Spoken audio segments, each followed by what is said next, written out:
Imagine earning $50,000 per episode at age 12. Millions in the bank before you're old enough to have a bank account. Fame, attention, and more money than most adults will earn in a decade. Now imagine being broke, depressed, and financially devastated by age 30. This is not the exception for child stars. Research and documented cases show it's closer to the rule. Today we examine why, through the lens of developmental psychology, behavioral finance, and the stories of real people whose financial trajectories reveal something important about money, identity, and what it takes to hold wealth at any age. Jackie Coogan was one of Hollywood's first child stars, earning millions in the 1920s alongside Charlie Chaplin. By the time he turned 21, his mother and stepfather had spent virtually all of it. His case led to the California Coogan Law in 1939, requiring that 15% of a child performer's earnings be set aside in a trust.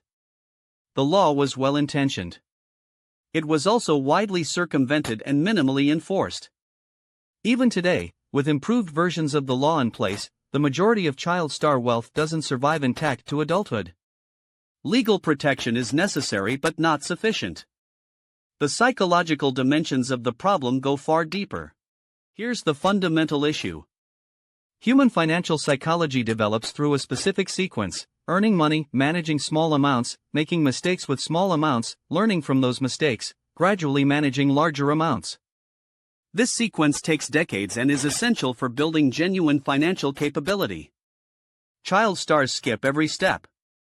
They move from zero financial experience directly to managing sums that would challenge financially sophisticated adults. The developmental foundation simply isn't there, not because of any personal failing, but because the process that builds financial capability requires time and graduated experience that childhood stardom completely bypasses. Macaulay Culkin earned an estimated $17 million from the Home Alone franchise.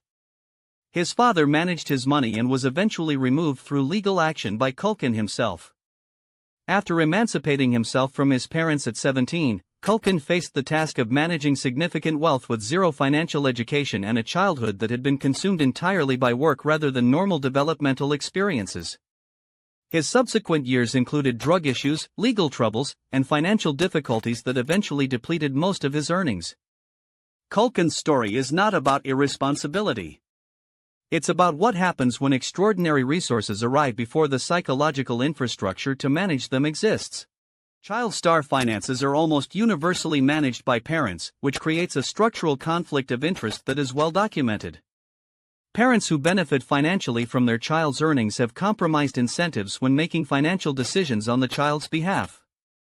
Research on stage parents consistently documents a spectrum from genuine advocacy to outright exploitation. Even well-intentioned parents with no financial expertise often make poor investment decisions with their child's earnings. The child has no mechanism to evaluate whether management is competent or honest. And by the time they're old enough to assess, the money is often already gone. For child stars, professional and financial identity form simultaneously during the most developmentally critical years. Who am I? I'm the kid on that show. What's my value? Whatever the show pays me.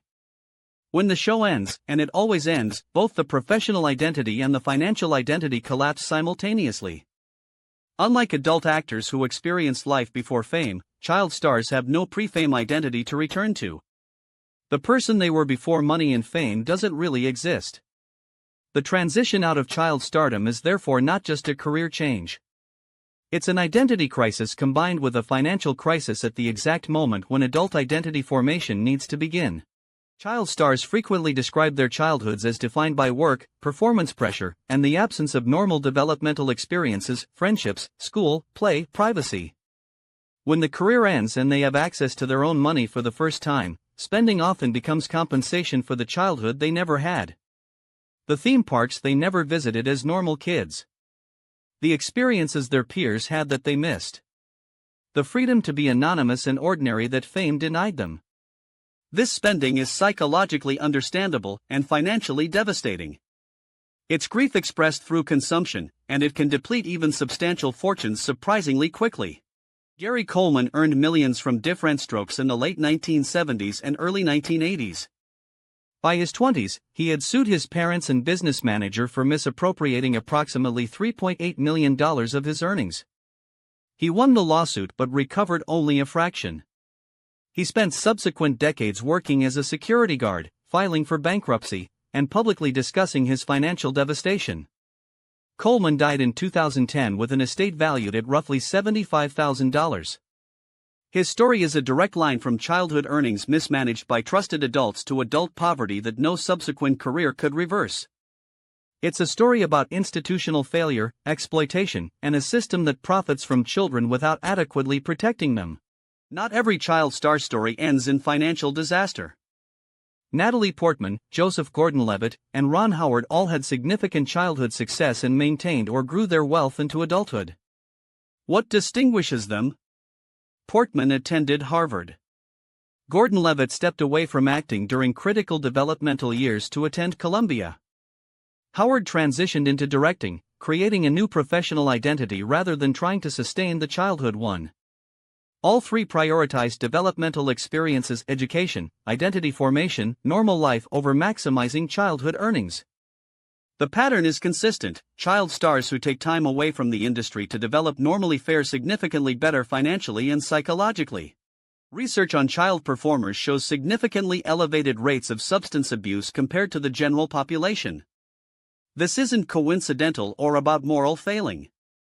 Substance abuse serves specific psychological functions: numbing the anxiety of performing under pressure from a young age, managing the grief of lost normal childhood, regulating the emotional volatility of identity collapse at career end, and providing stimulation that replaces the neurochemical intensity of fame. Substance abuse is expensive, both directly in cost and indirectly through impaired financial decision-making. In many child star bankruptcy cases, addiction is a significant contributing factor to financial devastation. Child star stories teach something crucial about financial identity. The capacity to manage wealth is not a knowledge problem. It's a developmental process. You build financial capability by earning incrementally, managing gradually, making mistakes in proportion to your resources, and learning from those mistakes over years. Any situation that bypasses this process, childhood fame, sudden inheritance, lottery wins, rapid business success, leaves a gap between the resources and the capability to manage them. Understanding this gap is the first step to addressing it consciously rather than discovering it through financial disaster. If this video reaches any parent of a child performer, the single most protective thing you can do for your child's financial future is aggressive, independently overseen wealth preservation combined with intentional normal developmental experiences. Work with a fee-only fiduciary advisor with no conflict of interest. Maximize Coogan law protections and then go further. Ensure your child has genuine access to education, friendships, and non-performance activities. And build your child's financial education in parallel with their career, because the money means nothing if they arrive at adulthood without the capability to steward it. There's an uncomfortable systemic dimension to child star finances. Hollywood, the music industry, and sports all profit enormously from child talent while bearing minimal responsibility for long-term outcomes. The studio makes hundreds of millions from a child's performance. The child receives a fraction, managed by adults with conflicted interests, during developmental years that are consumed by work rather than education and normal experience. When the child's earnings career ends, the industry moves on to the next child. The individual financial devastation that follows is externalized, experienced by the individual and their family, not by the system that profited. You don't need a Hollywood career to apply these lessons. The child star dynamic plays out in miniature for anyone who receives money faster than they've developed the capability to manage it. If you've recently received a significant income increase, an inheritance, or any financial windfall, slow down. The developmental process you may have partially skipped can be deliberately undertaken as an adult. Work with a fiduciary financial advisor. Study personal finance systematically. Start with small investment decisions and increase complexity gradually. You can compress the developmental timeline, but you cannot skip it entirely without consequences. Child stars lose their money not because they're foolish or irresponsible. They lose it because they received extraordinary resources before developing the psychological, emotional, and practical infrastructure to hold them. The developmental process that builds genuine financial capability, earning gradually, managing incrementally, learning from proportionate mistakes, was bypassed by circumstances entirely outside their control. Their stories are not cautionary tales about extravagance. They're illustrations of a fundamental truth: wealth without the foundation to hold it is temporary. Building that foundation is the real work, and it's work that no amount of money can substitute for. Which child star story affected you most? Comment below and tell me what you think the industry should do differently to protect young performers. If this video made you think, hit the like button and subscribe.